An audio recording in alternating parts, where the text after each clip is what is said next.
Music from Shania. 8:36, Mike Barrett in the studio. We mentioned that, I think. I don't want to sound like I'm repeating myself. That's all right. You're old. I don't want to sound like I'm repeating myself. That's all right. You're old. You are too.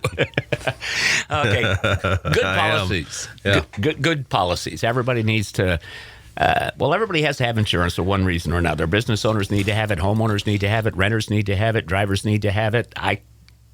I could keep going on. You could keep going. I was just going to let you keep going on. I was going to take another sip of my coffee. Yeah, but I'm not the insurance agent, and I'm not the insurance salesperson. I'm not the insurance know-it-all. You are. I'm not a salesperson, though. No, that's right. I know that's what our industry is, but I never consider our agency a sales agency. We don't sell. We guide and offer. That's right. So we haven't talked about workers' compensation in a very, very long time. Yeah. And that's okay because I don't know anything about it, but you're going to learn us this morning. A little bit, yeah. And I don't want to go deep in the weeds here. Notice how I'm playing on weeds, and you had to cut the 20 feet tall grass this weekend. Yeah.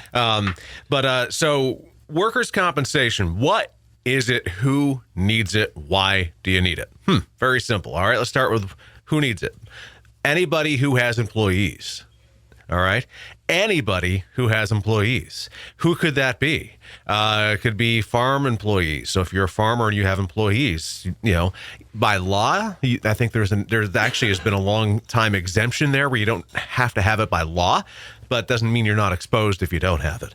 But if you have a domestic employee, if you have somebody that you're hiring to take care of a loved one that's not coming from an employment location, you think of home hospice or home health, those guys are going to be covered through their workers' comp. But if you have a specific individual that you're hiring, that's somebody that you're compensating, so they really should have workers' comp, or you should have workers' compensation for them. But the biggest thing is a business will have it. And we don't normally talk a lot about business insurance on this segment because I think it really narrows the scope of who's into it. But there are a lot of businesses out there, so it's worth talking about. Can I just hop in real quick? Please. When you started out listing employers that would need to have it, you started with what a lot of us would consider high-risk jobs, farming. Yeah. Okay? We led into me and my weed whacking experience. We've got a lot of landscaping, land maintenance crews out there. I mean, those are kind of no-brainers because you think that the odds of somebody getting hurt. But an example here, okay, my boss would have workers' compensation.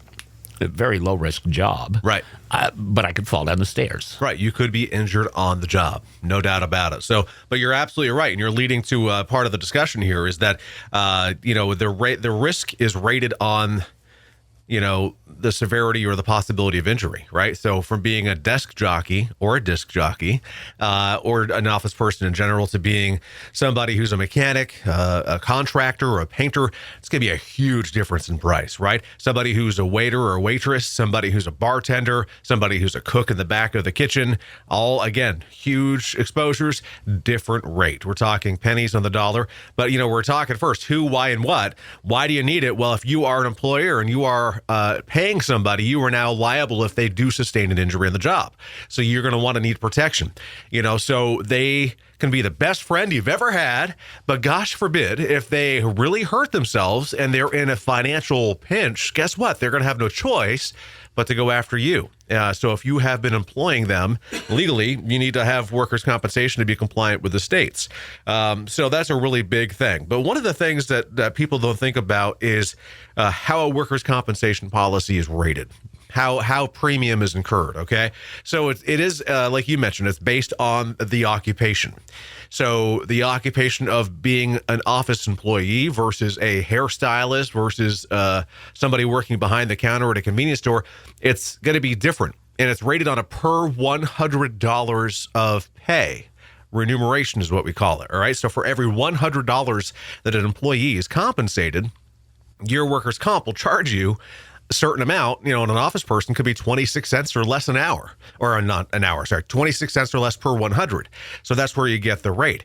So we're talking it's based on actual payroll. So that means it's an auditable policy. And this is really what made me want to bring this to air today, is that every year at every renewal, you are going to have an audit with your workers' compensation policy. And why are they going to want that? They're going to want to review your 941s, which are your quarterly payroll reports. They're going to want to see if you've hired more people, if you brought on more exposures, different types of jobs.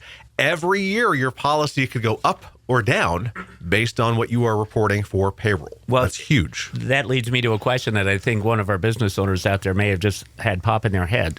So the number of employees is a determining factor, right? So, well, it's not a rating factor.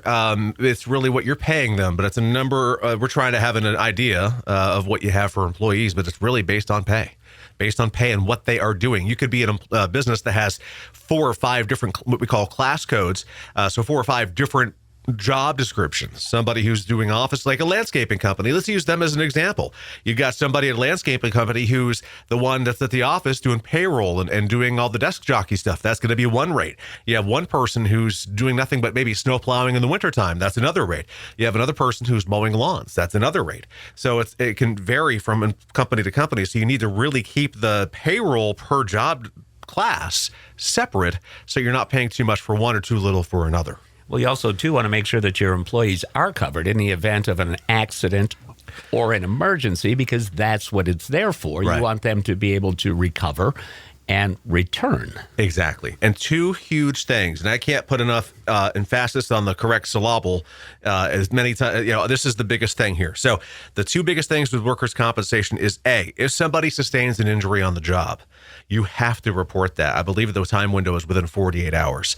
There's a reporting mechanism. There's a report that you can download from the Department of Labor with the state of Vermont or New Hampshire, similar thing, where you have to fill that out and submit it. You've got to put your workers' compensation company on notice. I find lately that the first notice I get of injury on the job is when somebody has sustained an injury, gone to the hospital, had been treated, and now all of a sudden these bills are starting to come in. So we're talking weeks or months could have gone by, and we haven't received proper notice. The state hasn't received proper notice. That's huge. Make sure you have a protocol in place for if somebody sustains an injury on the job, because if I have Blue Cross Blue Shield of Vermont for my health insurance and I get injured on the job, Blue Cross Blue Shield will say, well, we're not paying that. That was an injury sustained on the job, so they have to pay for it. Okay, so in our location with the proximity of the border, when we have a lot of employees coming from New Hampshire and headed to New Hampshire from Vermont, is that a determining factor as well? No. So, the states all have their own rates because they're all filed and have their own compliance mechanisms. But if you're working in New Hampshire, you're going to be rated as a New Hampshire employee, even if you're a Vermonter.